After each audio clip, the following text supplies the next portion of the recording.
책 주목. 책을 추천해드리고 읽어드리는 목사 임상훈입니다.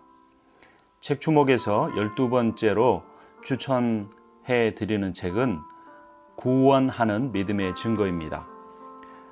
저자인 존 오웬 목사님은 위대한 청교도 신학자입니다.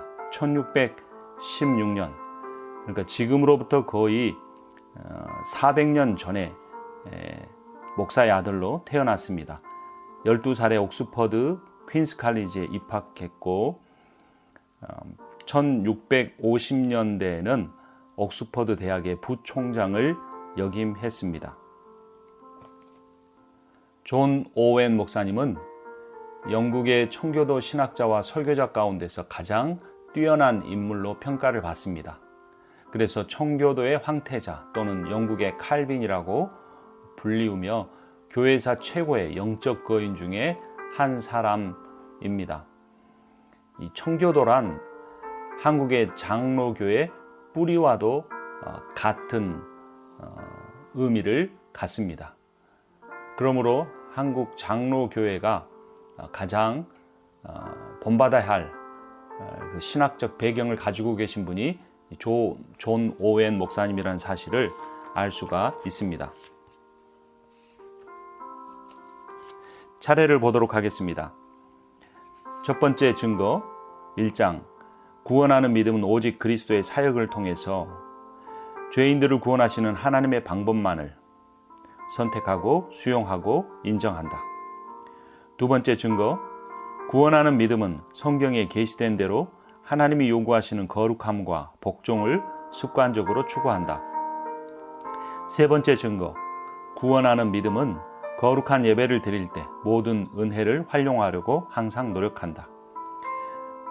네 번째 증거, 구원하는 믿음은 영혼을 특별한 회개의 상태로 이끈다라고 합니다.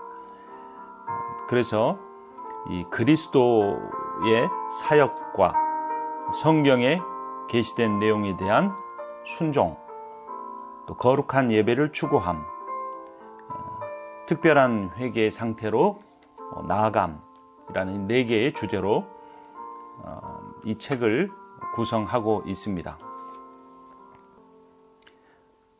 성경은 우리가 믿음으로 의롭다함을 얻고 거룩하게 될 뿐 아니라 듣고 믿음으로 성령을 받고 믿음으로 하나님의 자녀가 된다고 가르친다. 또한 의인은 믿음으로 살고 믿음이 없이는 하나님을 기쁘시게 할 수 없다. 우리는 보는 것이 아니라 믿음으로 행하고 우리를 사랑하사 우리를 위해 자기를 버리신 하나님의 아들을 믿는 믿음으로 산다. 믿음으로 하지 않는 것은 모두 죄다. 신앙생활 전체가 믿음의 삶이 되어야 한다. 그러나 참된 믿음의 본질과 증거를 둘러싸고 큰 혼란이 빚어질 때가 적지 않다. 성경은 죽은 믿음이 존재한다고 말씀한다. 믿었지만 결국 예수님의 참 제자가 아닌 것으로 드러난 경우들이 성경에서 심심치 않게 발견된다.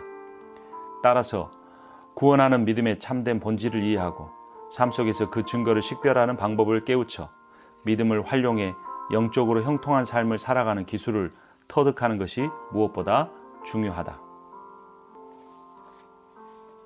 들어가는 말, 하나님이 영광을 받으시고 신자들이 복음을 통해 유익을 얻으려면 신자들이 영적 위로를 받는 것이 무엇보다 중요하다. 그러나 남아있는 죄의 영향력과 여러 유혹들이 영적 위로를 효과적으로 받아 누리지 못하게 방해한다. 구원하는 믿음, 곧 하나님이 선택하신 자의 신앙은 모든 참된 위로의 원천이다. 그렇다면 믿음에 으뜸되는 기능과 효력은 무엇인가? 이러한 문제 제기를 통해 앞에서 읽어드렸던 네 가지 주제, 예수 그리스도와 성경과 예배와 특별한 회개라는 주제를 제시하고자 합니다. 1장 첫 번째 증거, 구원하는 믿음의 가장 근본적인 기능은 다른 구원의 수단과 방법을 모두 배격하고 오직 예수 그리스도의 중재를 통해 죄인들을 구원하시는 하나님의 방법만을 선택하고 수용하고 인정하며 오로지 그분만을 의지하는 것이다. 구원하는 믿음은 하나님이 우리에게 영생을 주신 것과 이 생명이 그의 아들 안에 있는 그것이다. 하나님은 창세 전에 그리스도 예수 안에서 선택하신 자들에게 은혜를 약속하셨고 또한 그것을 허락하셨다. 은혜는 전적으로 그리스도 예수 안에 있다. 이 증언을 인정하는지의 여부, 곧 죄인들을 구원하는 이 방법을 받아들여 존중하느냐 아니면 거부하느냐가 우리의 영원한 안정과 파멸을 결정한다. 성부를 유일하신 참 하나님으로 알고 그분이 예수 그리스도를 보내신 것을 죄인들을 구원하는 유일한 길이자 수단으로 알고 그 목적을 위해 예수 그리스도께서 성부의 보내심을 받으셨다는 것을 아는 것이 우리의 의무이자 은혜다. 그로써 우리는 영생을 소유할 수 있는 권리를 얻는다. 그렇다면 문제는 어떻게 죄인들이 구원을 받는가? 구원을 받으려면 어떻게 해야 하는가? 라는 질문에 대한 답이다. 사람들이 찾는 대답은 두 가지 언약, 곧 행위 언약과 은혜 언약 가운데 어느 것을 염두에 두느냐에 따라 달라진다. 양심의 가책을 느낀 죄인들 가운데는 행위 언약의 증언에만 귀를 기울이다가 영원히 멸망하는 사람들이 많은 듯하다. 오직 하나님의 영원하고 주권적인 은혜만이 복음을 들은 사람들의 운명을 결정한다. 어떤 사람들은 복음을 자기 자신의 행위와 의무, 곧 하나님이 제시하신 구원의 길과 영원히 조화를 이룰 수 없는 행위 언약에 속한 방법과 혼합시킨다. 죄인들은 자신이 여긴 율법의 형벌을 달게 받는다고 해도 스스로를 구원할 수 없다.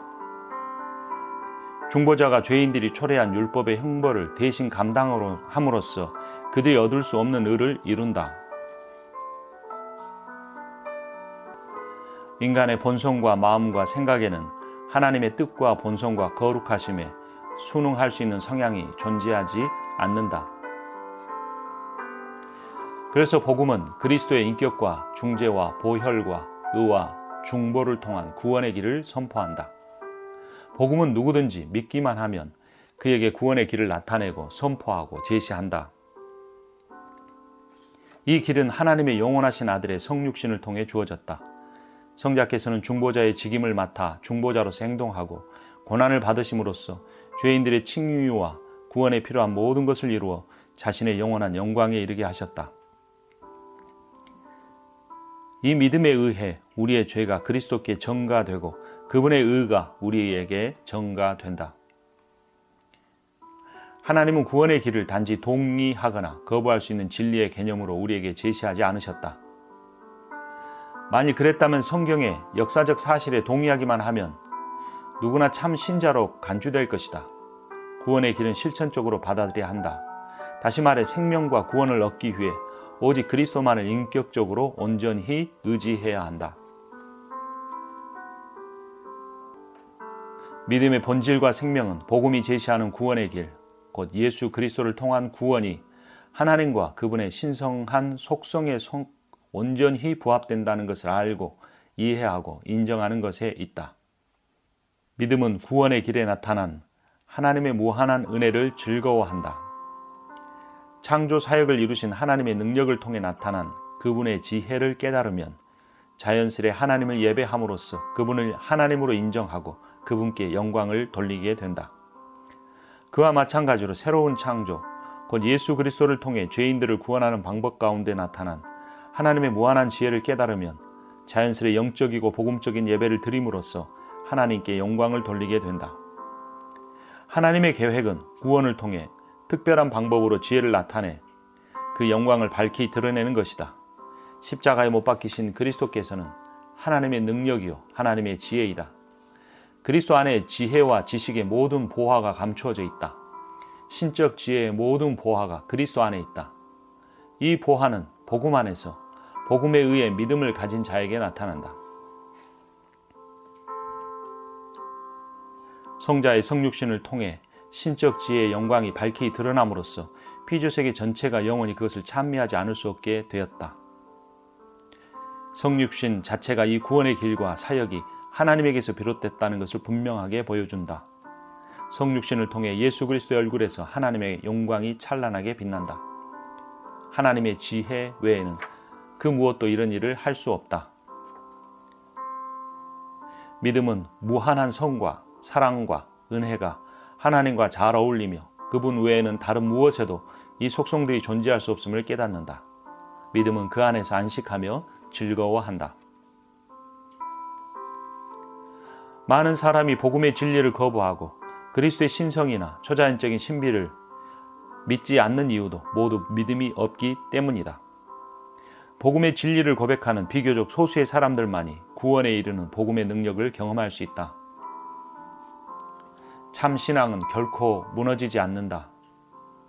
믿음으로 예수 그리스도를 통해 죄인들을 구원하시는 하나님의 방식을 선택하고 수용하고 인정하며 하나님이 그 길을 통해 자신의 영광을 밝히 드러내시고 그것이 그분의 성품에 어울린다는 점을 의식하는 한 영혼은 온갖 시련 속에서도 충분한 도움을 얻을 수 있다. 믿음은 내면에서 일어나는 죄의 권세와 당혹스러운 공격을 능히 물리칠 수 있다. 그런 신앙은 결코 패배해 물러나는 법이 없다. 그 이유는 그것이 구원하는 믿음이기 때문이다. 구원하는 믿음은 실패하지 않는다. 이 믿음을 소유한 영혼은 세상을 떠나는 순간에 영광에 들어갈 것을 확신한다. 믿음은 영광 속으로 들어가는 데 합당한 자격을 자기 안에서 찾지 않고 오직 이 거룩한 사역만을 인정한다. 진리를 아는 지식으로 각성되어 영적 깨우침을 통해 스스로의 상태를 의식하게 된 영혼은 두 가지 욕구에 전적으로 지배된다. 첫째는 하나님을 영화롭게 하는 것이고 둘째는 영원히 구원받는 것이다. 방탕한 죄인들은 구원받기를 원하지만 하나님의 영광에는 전혀 관심이 없다. 그들이 구원을 통해 얻고자 하는 것은 외적인 불행으로부터의 자유뿐이다. 그러나 하나님이 영화롭게 되지 않으시면 영혼의 상태가 어떻든 간에 그것은 구원이 아니다. 구원은 하나님의 영광을 보고 즐거워하는 것이다. 하나님의 영광, 곧 그분의 정의와 거룩하심은 죄인들이 영원히 멸망할 것을 요구한다. 이것이 율법의 판결이다. 우리의 양심이나 우리가 느끼는 두려움도 그래야 마땅하다고 소리를 지른다. 따라서 죄인이 하나님이 영화롭게 되기를 바란다면 그것은 곧 그 자신이 심판받기를 바라는 것과 같다. 그렇다면 죄인은 어떤 식으로든 자기가 구원받기 위해 하나님이 영광을 거두고 떠나시기를 바라야 할까? 하나님의 영광을 바라는 욕구는 자신의 구원을 바라는 욕구를 증대시키고 자신의 구원을 바라는 욕구는 하나님의 영광을 바라는 욕구를 자극하고 확대시킨다.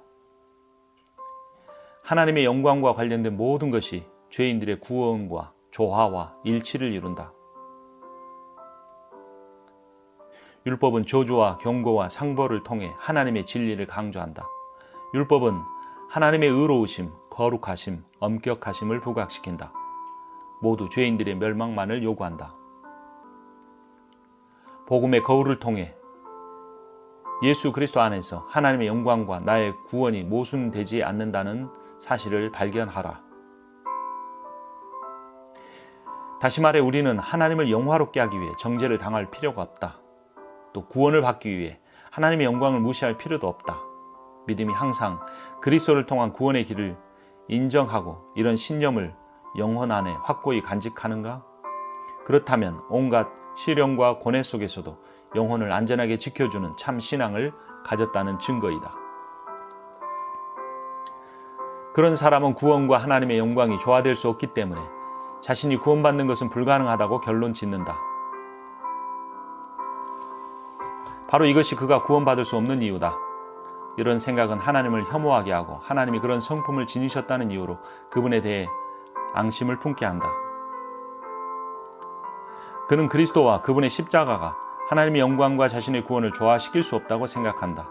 그런 경우 영혼은 지옥의 열린 문에 이미 발을 들여놓은 상태나 다름없다. 그러나 믿음은 하나님의 영광과 영혼의 구원이 서로 조화와 일치를 이룬다는 사실을 마음과 생각 속에 일깨워 그런 심령 상태와 궁극적인 파멸로부터 영혼을 지킨다. 믿음은 하나님의 영광과 개인의 구원이 온전히 조화를 이룰 뿐 아니라 서로 나뉠 수 없다는 것을 알기에 영혼이 항상 하나님의 구원의 길을 바라볼 수 있도록 이끈다. 믿음은 은혜의 힘을 발휘하도록 독려해 모든 의무를 부지런히 이행하도록 돕는다. 구원하는 믿음은 하나님을 사모하게 한다. 그런 마음으로부터 사랑과 은혜로운 소망이 생겨난다. 그런 마음은 죄의식이나 자괴감에 짓눌리지 않는다. 하나님의 영광과 개인의 구원이 서로 일치한다는 것을 알면 하나님을 사모할 수 있고 그분에 대해 은혜로운 생각을 할 수 있다. 그 결과 영혼 안에서 사랑과 소망이 솟구쳐 오르게 된다. 구원하는 믿음은 다음 세 가지를 요구한다. 첫째, 복음이 선포하는 그리스도 안에 나타난 하나님의 지혜와 사랑과 은혜와 긍휼의 계시를 영적으로 깨달아야 한다. 구원하는 믿음은 단순히 계시된 진리나 권위에 동의하는 것 이상을 요구한다. 동의하는 것은 이미 구원하는 믿음 안에 내포되어 있고 전제되어 있다. 믿음은 계시되고 선포된 것을 영적으로 분별하고 지각하고 이해하는 것을 요구한다. 그런 인식 없이 단지 계시된 진리에 동의하는 것만으로는 아무런 유익이 없다. 믿음은 구원 안에 계시된 것들의 위대함과 영광과 능력과 아름다움을 의식하고 맛보고 경험하고 인정하게 한다. 이런 이해를 가능하게 하는 영적인 빛이 구원하는 믿음의 본질이다. 믿음은 그리스도를 통한 죄인의 칭의와 구원에 대한 확신을 주는 것에서 그치지 않는다. 믿음은 그런 확신을 갖게 할 뿐 아니라 거기서 한 걸음 더 나아간다. 즉 복음에 제시된 구원의 길이 믿음을 가진 특정한 개인을 구원하기에 적합하고 충족하다고 확신하게 한다. 믿음은 그리스도 예수께서 죄인을 구원하려고 세상에 오셨다는 것, 곧 그것이 일반적인 차원에서 죄인을 구원하는 하나님의 거룩하고 복된 길이라는 것을 믿는데 그치지 않고 그것을 자기 자신에게 적용해 이것은 죄인 중에 괴수인 나를 구원하기에 적합하고 충족한 하나님의 길이라고 말한다. 성경은 생명과 구원을 얻기 위해 오직 그리스도만을 의지하는 것을 믿음이라고 말한다. 그리스도께서는 이 목적을 위해 자신의 거룩한 지혜와 은혜를 모두 베풀어 주신다. 그 덕분에 우리는 그리스도께 나아가 그분을 영접하고 믿고 의지하며 그 안에 거할 수 있다. 이처럼 이 구원의 길은 온갖 시련과 유혹 속에서 신자들에게 위로를 주는 원천이 된다. 구원하는 믿음은 하나님이 제시하신 구원의 길을 인정함으로써 그분의 율법을 가장 존귀하게 여긴다. 믿음은 하나님의 정의와 진리와 거룩하심을 주장하는 율법의 모든 공격과 도전에 대해 능히 대응할 수 있다. 믿음은 하나님을 위한 율법의 모든 요구를 온전히 만족시킬 수 있다. 2장 두 번째 증거. 구원하는 믿음은 어떤 시련을 겪든지 어떤 암울함에 처하든지 결코 포기하지 않는다. 믿음은 모든 상황 속에서 항상 거룩함을 추구한다. 모든 인간의 본성에는 특히 중요한 문제들에 관련해 도덕적인 선과 악을 구별할 수 있는 빛이 존재한다. 구원하는 믿음은 양심을 통해 선과 악을 분별하게 할 뿐 아니라 율법을 통해 선과 악을 아는 지식과 어떤 행위가 무죄이고 유죄인지 판단하는 능력을 갖추도록 인도한다. 율법도 양심과 동일한 판단력과 권위를 지닌다. 죄인들에게 율법은 선과 악을 알게 하는 나무와도 같다. 율법은 의무를 알게 하고 죄에 대한 가책을 느끼게 한다. 선과 악을 아는 지식은 율법을 통해 인간의 생각 속에서 더욱 증대되어 올바르게 판단하게 하고 알려진 모든 의무를 행하게 하며 알려진 모든 죄를 삼가게 한다. 선을 인정하고 죄를 단죄하는 것은 선한 것 자체를 사랑하고 악한 것 자체를 미워하는 마음이 없어도 얼마든지 가능하다. 그런 경우에는 속사람으로 하나님의 법을 즐거워하면서 율법과 그 안에 포함된 모든 것을 인정하거나 이를 사랑과 기쁨으로 추구할 수 없다. 그런 경우에는 당사자가 느끼는 양심의 가책이나 상황에 따라 이런저런 의무를 사랑하거나 이런저런 죄를 미워할 수 있을 뿐이다. 그것은 선하거나 혹은 악한 본성 자체에서 우러나는 행위가 아니다. 따라서 그 누구도 구원하는 믿음의 빛이 없으면 거룩함과 복종에 대한 하나님의 계시된 뜻을 항상 보편적으로 인정할 수 없다. 이 점을 좀 더 분명하게 이해하려면 몇 가지를 더 고려해야 한다. 첫째는 인정의 대상이고, 둘째는 인정의 본질이며, 셋째는 인정의 근거이고, 넷째는 그런 믿음이 그런 인정을 나타내는 방법과 수단과 기능이다. 인정의 대상. 거룩함과 복종의 근본 또는 원인은 우리의 본성이 온전히 혁신되어 하나님의 형상으로 변화하는 데 있다. 다시 말해 새로운 피조물이 되는 것, 그리스도 예수 안에서 선한 일을 위해 지으심을 받는 것을 의미한다. 예수님은 나를 떠나서는 너희가 아무것도 할 수 없음이라고 말씀하셨다. 그분은 우리의 생명이시다. 복종하려는 성향 또는 욕구가 거룩함의 원리를 통해 신자의 생각 속에 역사한다. 이 새로운 영적 성향은 선한 것, 그리고 하나님의 뜻에 부합하는 것을 즐거워하며 사랑으로 하나님의 뜻을 추구하고 견실하고 기꺼운 태도로 개별적인 의무를 이행하려는 마음을 불러일으킨다. 신자들은 거룩함과 경건함을 향한 전반적인 성향을 자신의 영혼과 마음속에서 느끼지 못하면 마음의 평화를 유지할 수 없다. 이 거룩함은 내적이거나 외적인 모든 행위와 의무와 사역을 통해 드러나야 한다. 신자는 죄에서 해방되어 하나님의 종이 되었기 때문에 거룩함에 이르는 열매를 맺어야 한다. 마지막 목표는 영생이다. 하나님의 뜻은 이것이니 너희의 거룩함이라. 거룩함을 따르라. 이것이 없이는 아무도 주를 보지 못하리라. 하나님의 선하시고 기뻐하시고 온전하신 뜻을 추구하라. 이것이 성령의 명령이다. 그러나 생각이 새롭게 변화되지 않아 육신적인 상태에 머물러 있으면 하나님의 율법을 철저히 외면할 수밖에 없다.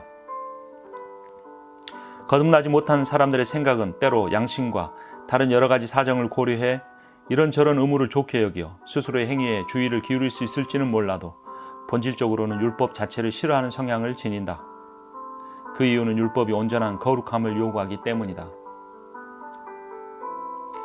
구원하는 믿음은 온갖 시련과 어둠과 유혹과 고뇌 속에서도 거룩함과 복종에 관한 하나님의 온전하신 뜻을 특별한 경우나 일반적인 경우를 가리지 않고 삶의 전반에 걸쳐 추구함으로써 위로와 도움을 얻는다. 거듭난 마음도 때로 율법을 지키지 못한 탓에 영원히 멸망당할지도 모른다고 의심하며 근심한다. 이 경우 마음은 하나님이 요구하시는 복종이 아니라 자기 자신에 대한 불만족을 느낀다. 거듭난 양심은 죄로 인해 가책과 고통을 느낀다. 육신의 성향이 신앙의 의무들을 거부할 때 그 마음이 큰 부담을 느낀다. 사람들은 믿음을 고백하고 하나님께 복종하겠다고 말하지만 마음으로 온전한 복종을 하지는 않는다. 그들은 어떤 의무들을 싫어하거나 은밀한 죄를 숨겨놓고 즐긴다. 그들은 스스로 복종의 기준을 정하고 하나님이 그분 자신의 거룩한 본성이 아니라 인간의 수준을 고려해 기준을 세우기를 바란다. 그들은 자기를 즐겁게 하는 행위는 무엇이든 하나님도 기쁘시게 할 수 있기를 바란다. 그러나 참된 믿음은 그런 태도를 혐오한다. 구원하는 믿음을 지닌 영혼은 거룩함과 복종에 관한 하나님의 뜻에 부합하지 않는 것은 그 무엇도 바라지 않는다. 구원하는 믿음은 하나님의 뜻 전부를 따르면 살고 그렇지 않으면 죽는다고 믿는다. 새로운 피조물은 하나님의 형상이 회복된 새로운 본성을 지닌다. 하나님은 만물 곧 하늘과 땅과 그 안에 있는 모든 것을 창조하실 때 그 무한한 지혜와 선하심과 능력이 나타나도록 만드셔서 자신의 완전함을 선포하게 하셨다. 그러나 모든 만물이 하나님의 형상대로 창조된 것은 아니다. 세상 만물은 자기 스스로가 아닌 다른 것의 빛을 빌려 하나님을 수동적으로 나타낼 뿐이다. 하나님은 피조물 가운데서 영광을 받으시지만 만물은 그런 하나님의 영광, 곧 의와 거룩함이라는 그분의 성품을 있는 그대로 반영하지는 않는다. 오직 인간만이 하나님의 형상대로 독특하게 창조되었다. 인간은 본성의 거룩함을 통해 하나님의 의를 나타낸다. 그러나 죄로 인해 그런 능력을 상실했기 때문에 타락한 상태에 있는 인간은 이제 하나님의 거룩하심을 나타내지 못한다. 타락한 인간 안에 하나님의 형상을 반영하는 것은 아무것도 없다. 모든 것이 죽었고 어두워졌고 왜곡되었고 혼돈에 빠졌다. 믿음이 가장 처음 우리 안에서 일으키는 것은 신령한 심령 상태를 지니게 하는 것이다.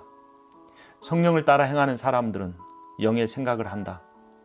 믿음은 그와 반대되는 육신의 생각을 혐오스럽게 여긴다.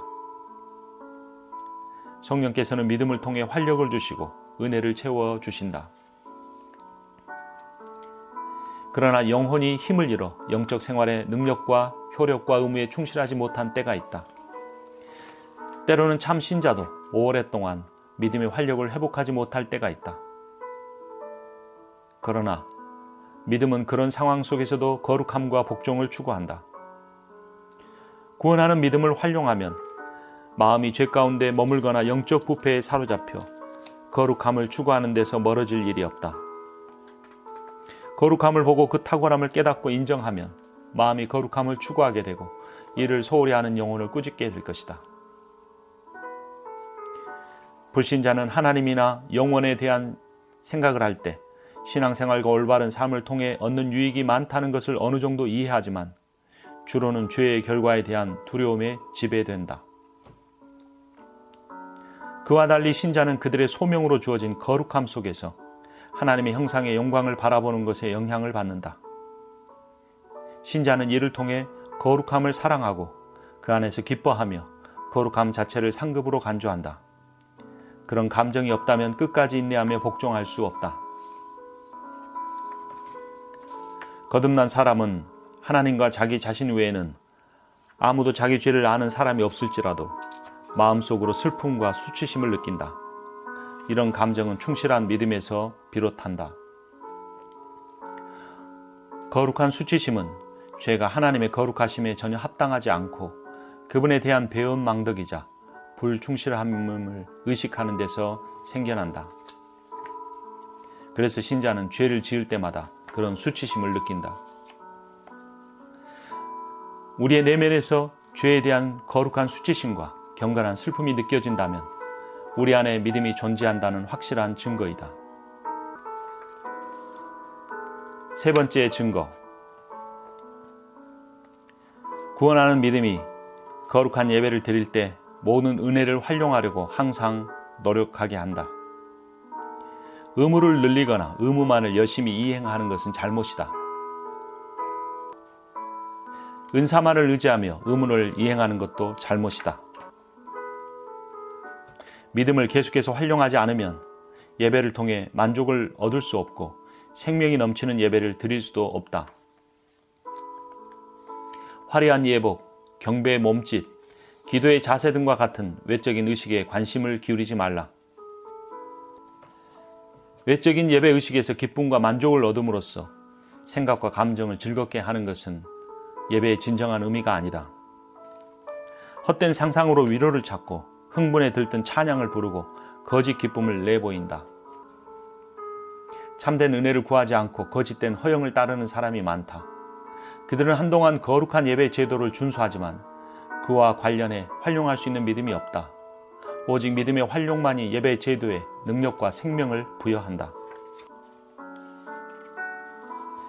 반대로 어떤 사람들은 제도화된 예배를 전혀 인정하지 않고 오직 자연 종교만을 추구하는 불경을 저지른다. 오늘날 우리 시대에는 그런 사람들이 많다. 그들 안에는 믿음의 빛이 조금도 없기 때문에 그들은 그리스도나 그분께 속한 무엇에서도 아름다움을 발견하지 못한다. 그 결과 수많은 영혼이 매일 자신의 파멸을 재촉하고 있다. 여러 가지 의무를 이행하지만 믿음을 활용하기를 소홀히 하고 오직 형식에만 치우치는 영혼은 가장 큰 위험에 처할 수밖에 없다. 그런 영혼은 이미 죽었거나 죽음을 눈앞에 둔 상태이다. 4장 네 번째 증거.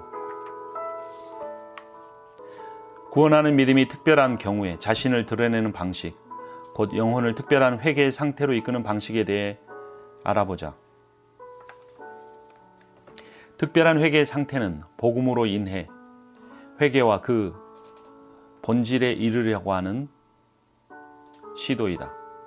이 특별한 회개의 상태는 그 습관이나 원인, 열매와 결과에 있어 복음으로 인한 회개보다 그 정도가 좀 더 뛰어나다.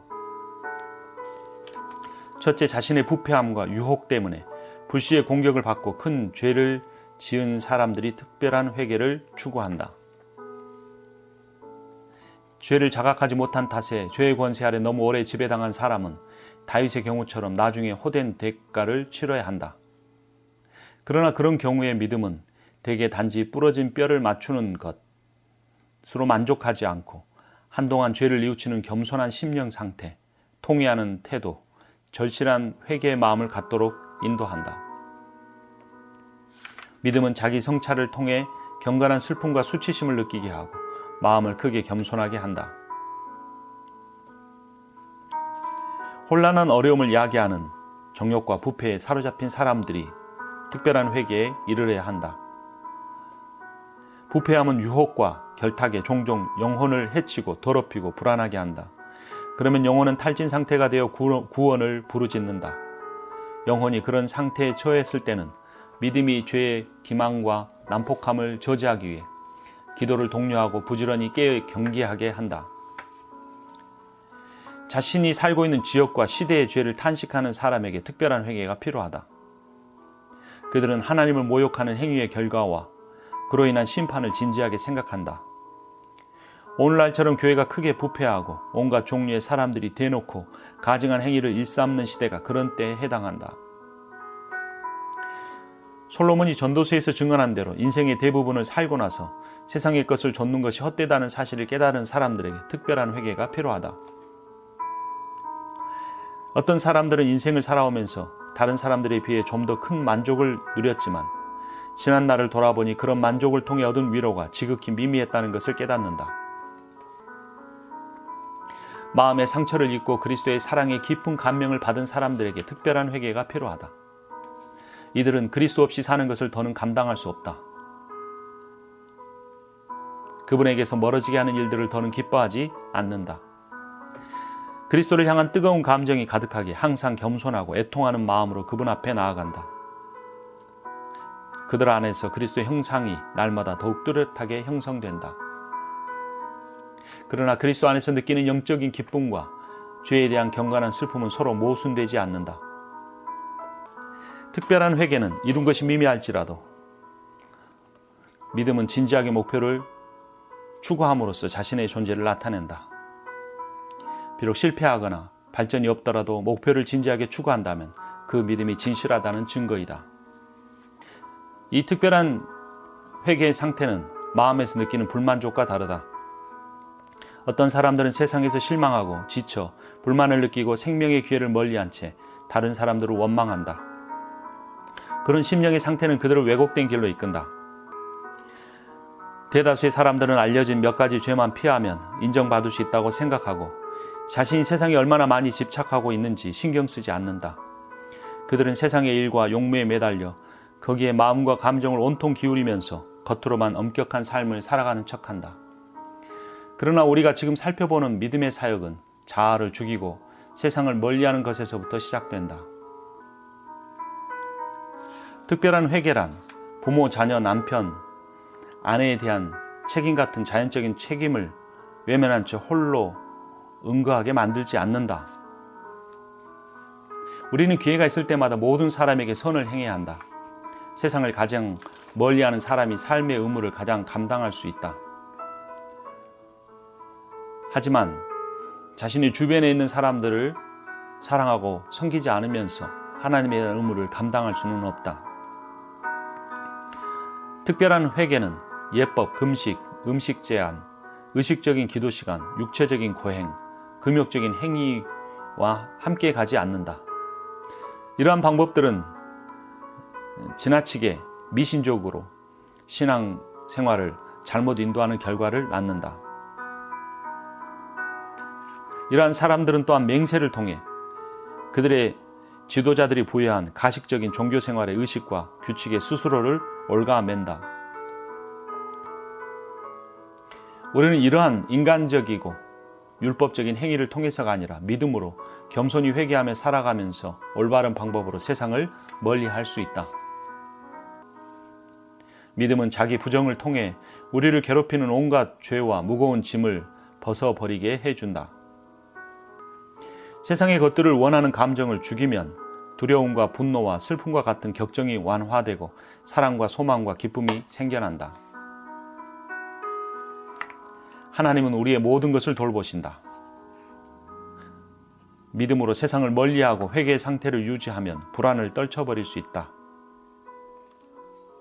세상의 것을 남용하지 않으면서 적절하게 이용할 수 있다.